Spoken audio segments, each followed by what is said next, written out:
He was older than me. He took advantage of me. He made me do things that I never thought I would ever do. What these kids are doing online, they would never do in person.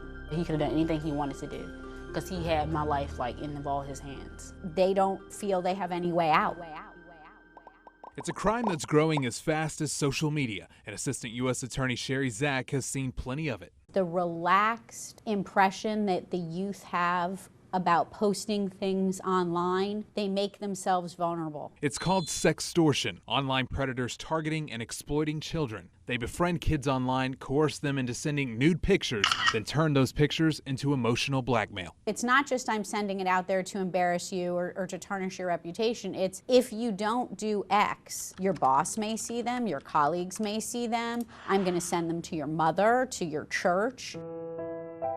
And if you're thinking, there's no way this could happen to my child, meet this young lady from our state. I knew that what I was doing wasn't okay, but at the same time, how he made it seem to me, I thought it was okay. She was just 13 years old at the time when a friend gave her phone number to then 27-year-old Jorge Juan Perez. He was charming at first, like telling me, like complimenting me and stuff like that, and I just was under the impression that he really loved me and cared about me. For Perez, it was just a game, and eventually he convinced her to send pictures she would come to regret. That's when the charm wore off. He got more of aggressive, saying like, you better send me these pictures, you have to send it to me. He was making me feel like he controlled me. There was no doubt that he had a sexual interest in children and he was looking to pursue that. He would tell me to touch myself and send photos to him and stuff like that. And I always told him no, that I wasn't comfortable. Then came the sextortion. Send me some more pictures or I'm gonna post it. And he kept threatening me over and over, like, send pictures, and I kept saying no. So then from there, I knew that he was willing to come to North Carolina to find me. When the images are not enough, then they want to meet, and then they say, if you don't meet me, I'll post these images. You know, it can go to any extreme you want to take it to. For some, it can go on for years. But luckily, Mom happened to catch a text message. My mother jumped in. I'm happy that she did because he probably wouldn't be in jail if it wasn't for my mother.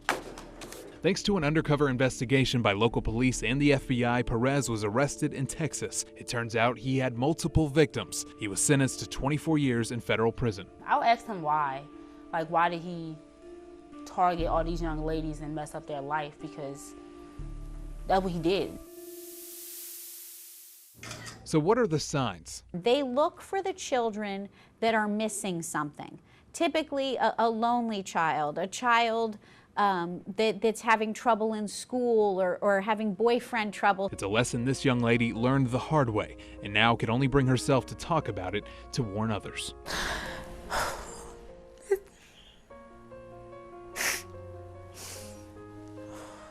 It's not the right thing to do.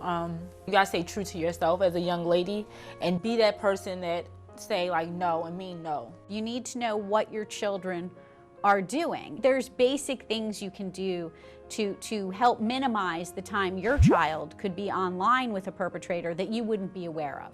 And if you don't hear it from her, hear it from a victim whose single picture turned her childhood innocence upside down.